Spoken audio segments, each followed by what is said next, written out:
Bharat Ratna doctor BR అంబేద్కర్ని అవమానించిన విషయంలో అమిత్ షా మీద దేశమంతా కన్నెర చేస్తుంది. ఆయన ఎగతాళి చేసిన తీరు మీద తీవ్రంగా మండిపడుతుంది. పార్లమెంటు వేదికగా విపక్ష సభ్యులు నిరసన వ్యక్తం చేస్తున్నారు. దేశంలో అనేక మంది అనేక సంఘాలకు సంబంధించినటువంటి మేధావులు విద్యావేత్తలు అందరూ కూడా తీవ్ర అభ్యంతరాన్ని వ్యక్తం చేస్తున్నారు. భారతదేశ రాజ్యాంగానికి మూలకర్తగా ఉండి దేశ సార్వభౌమత్వానికి లౌకికవాదానికి అదేవిధంగా రాజ్యాంగానికి మూలపురుషుడిగా ఉన్నటువంటి అంబేద్కర్ విషయంలో అంత అవహేళనగా మాట్లాడినటువంటి తీరు మీద తీవ్రమైనటువంటి నిరసన వ్యక్తమవుతుంది. అదే సమయంలో ఆంధ్రప్రదేశ్లో మాత్రం 3 ప్రధాన పార్టీల నేతలు నోరు తెరిచిన దాఖలాలు కనిపించట్లేదు. అమిత్ షా అడ్డగోలుగా మాట్లాడినటువంటి మాటలను ఖండించడానికి కూడా సాహసించటం లేదు. అలాంటి మాటలు తప్పు అని చెప్పడానికి కూడా నోరు విప్పలేకపోతున్నారు. అమిత్ షా అన్యోపదేశంగా నోరు జారారా, ఉద్దేశపూర్వకంగా ఆయన అంబేద్కర్ని కించపరిచే ప్రయత్నం చేశారా? ఎలాంటి కారణమైనప్పటికీ కూడా పార్లమెంటు వేదికగా ఆయన మాట్లాడినటువంటి మాటలు కానీ ఆయన వ్యవహార తీరు కానీ తీవ్రమైనటువంటి విమర్శలకు తావిస్తుంది. అలాంటి సమయంలో ఆ తీరుని, ఆ మాటల్ని, ఆ వ్యాఖ్యల్ని ఖండించి వాటిని ఉపసంహరించుకోమని అడగడానికి ఆంధ్రప్రదేశ్ నాయకులకి నోరు రావడం లేదు. ఇది చాలా విడ్డూరమైనటువంటి విషయం. చాలా కాలంగా మాట్లాడుకుంటున్నట్టే ఆంధ్రప్రదేశ్లో 3 పార్టీలు కూడా బాబు జగన్ పవన్, బీజేపీ అంటే బాబు జగన్ పవన్ అన్నట్టుగా ముగ్గురు బీజేపీకి అనుకూలంగా వ్యవహరిస్తున్నారనడానికి చివరికి అంబేద్కర్ విషయంలో కూడా సాక్ష్యంగా కనిపిస్తుంది. ఇప్పటికే కేజ్రీవాల్ లాంటి ఆమ్ ఆద్మీ పార్టీ నాయకుడు నేరుగా చంద్రబాబు నాయుడికి లేఖ రాశారు. ఇంత దారుణంగా అమిత్ షా మాట్లాడిన తర్వాత మీలాంటి వాళ్ళు కూడా నోరు మెదపకపోతే ఎలా అంటూ ఆయన ప్రశ్నించారు.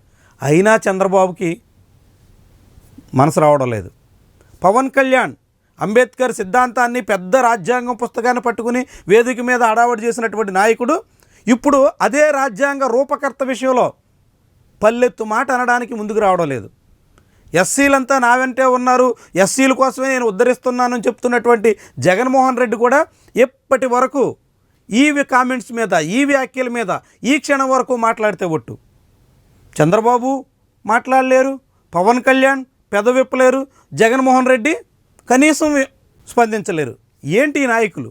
ఆంధ్రప్రదేశ్లో సుమారుగా 19% పైబడి ఉన్నటువంటి ఎస్సీలకు సంబంధించినటువంటి దాదాపుగా ఆరాధ్య దైవంగా భావిస్తున్నటువంటి అంబేద్కర్ విషయంలో ఎంత ఘోరంగా కేంద్ర హోంశాఖ మంత్రి మాట్లాడిన తర్వాత ఈ విషయంలో స్పందించడానికి ఆంధ్రప్రదేశ్ ప్రజల నాయకులుగా చెప్పుకుంటున్నటువంటి ఈ ముగ్గురికి మనసు రావడం లేదంటే ఏమనాలి వీళ్ళని?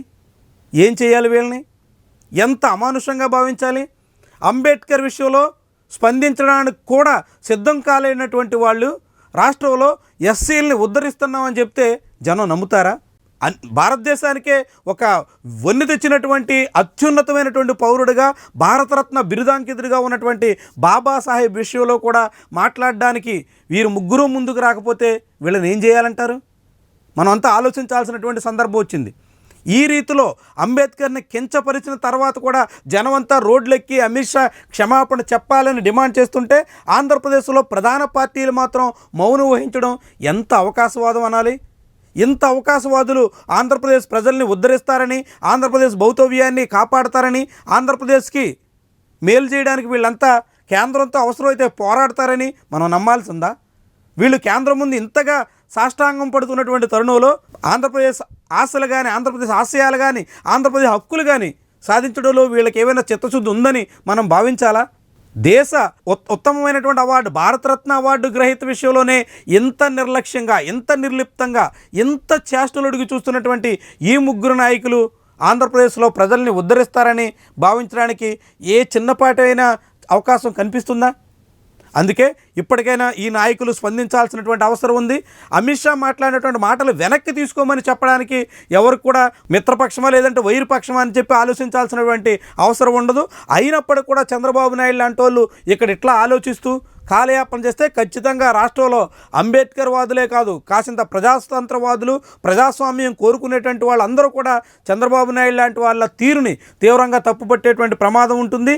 పవన్ కళ్యాణ్ లాంటి వాళ్ళ వైఖరిని నిరసించే ప్రమాదం ఉంటుంది. జగన్మోహన్ రెడ్డి లాంటి వాళ్ళ అవకాశవాదాన్ని ఖచ్చితంగా ఖండించే అవకాశం కూడా ఉంటుంది. కాబట్టి ఇప్పటికైనా మీరంతా కళ్ళు తెరవండి, ఖచ్చితంగా ఈ ధోరణిని తప్పుపట్టండి. అంబేద్కర్ అందరూ గౌరవించాల్సినటువంటి నాయకుడు, దేశానికే ఉన్ని తెచ్చినటువంటి మహనీయుడు. అలాంటి మహనీయుడి విషయంలో మాట జారినటువంటి వాళ్ళు వెనక్కి తీసుకోవాలని మీరంతా అడగాల్సినటువంటి అవసరం ఎంతైనా ఉంది. వీడియో నచ్చితే లైక్ చేయండి, కామెంట్ రాయండి, షేర్ చేసి సబ్స్క్రైబ్ కూడా చేయండి. Thank you for watching.